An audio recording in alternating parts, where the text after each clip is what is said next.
Hey guys, JuV Day 7. Today's video is a little musing that I've had going round and round in my head for a couple weeks now about the X-Men and origin stories. All superheroes need some form of origin story which explains either or both of how they got their superpowers and how they became a hero.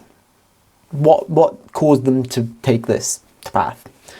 This is most obviously seen in Spider-Man because, well, he gets his powers by being bitten by a radioactive spider, but at the same time, he also, becomes a hero because his uncle died in front of him.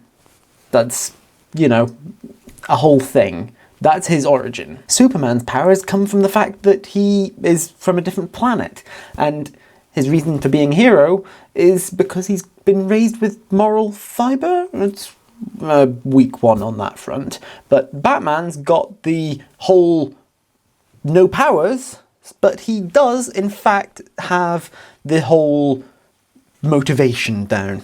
Parents killed in an alleyway, well, that means that he must become a hero. The X-Men, they all have their powers because they're mutants.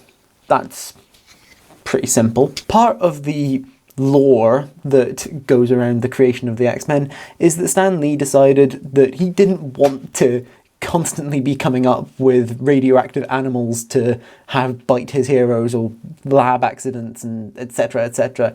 He decided that he was going to have them be the next stage in human evolution, or caused by radiation in their past that caused genes to change, etc, etc.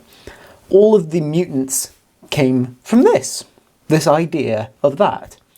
And it means that they don't have to have the how they got their powers bit anymore.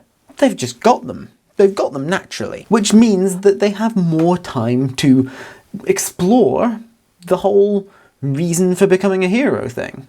And that's prejudice, generally speaking. They go and find ways to make themselves useful to humans so that they don't get pissy with them and start persecuting them, which is not worked all the time, but it's just writers, I suppose. As far as movies go, we despair of origin stories in movies. We have gotten quite tired of them in many, many ways because we just have seen so many of them played out so often. It's part of why movies like Black Panther and Thor are really good. They are not giving you the origin story, or at least not the part that everyone associates with the origin stories in films, which is just the superpower gaining bit. Why would we show that in a film all the time? It's been done too many times. However, the films do go on to show why the other part a lot better. And as many times as we've seen Uncle Ben dying, and as many times as we don't need to see that anymore, we've certainly managed to get to the point where we don't have to worry about where they got the powers. It's where they become the hero. Look at Black Panther. He, in the films, has been a hero for this long time, but we don't see him becoming a hero in the same way. He just is, and we see his internal struggle a lot more. We see him becoming a hero by virtue of him choosing to, and seeing the choices that have happened towards making him a hero. The same with Thor. We don't see him gain his powers, we see him lose them and regain them by virtue of his own excessive character choices. It's really a thing that works so much better. And this is why the X-Men movies are both good and bad in equal measure, because they don't have to give the whole origin powersy bit. They can just move straight in after some sort of explanation of mutants. They just go in and start talking about why the films do, why the heroes do what they do. That's the whole thing. That we've got the traumatic events that follow Rogue in the first X-Men movie, for example.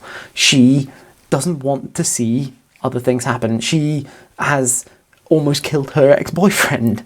Like, that's a whole thing. And so she doesn't want to see that happen again. She wants to stop this whole prejudice thing from happening. She wants to not have her powers, but she also just wants to stop everything from happening. It's just, that makes no sense at all, but I've said it now.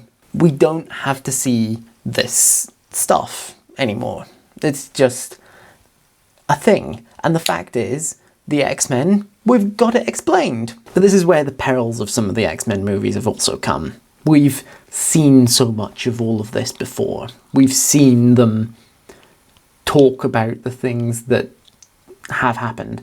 But at the same time, they've also tried to go back and explain the origins of the characters in a way that I don't need. We don't need everything to do with why Xavier became who he is. We already have some of that. We've got enough of that. First Class, as much as it was one of the better X-Men movies, it did not need to exist. And it's in the same way that the Star Wars prequels and various other prequels have happened. They're just not necessary in a lot of ways. We need to see characters moving forward, and we only need to see origins in so much as they inform the character's choices moving forward. That's what I've got. Well, I'm sure that this made very little sense if you're not in my brain, so I'm just gonna put it up there and hopefully it works. Let me know what your thoughts are on this whole thing that I've just spouted in the comments down below. I'd love to know, so give me some love in the comments. I hope that you enjoyed this video and that you remember to like and share it and subscribe to my channel. Click on the thumbnails down below to see other videos by me, and I will see you guys in tomorrow's JuV video. Bye!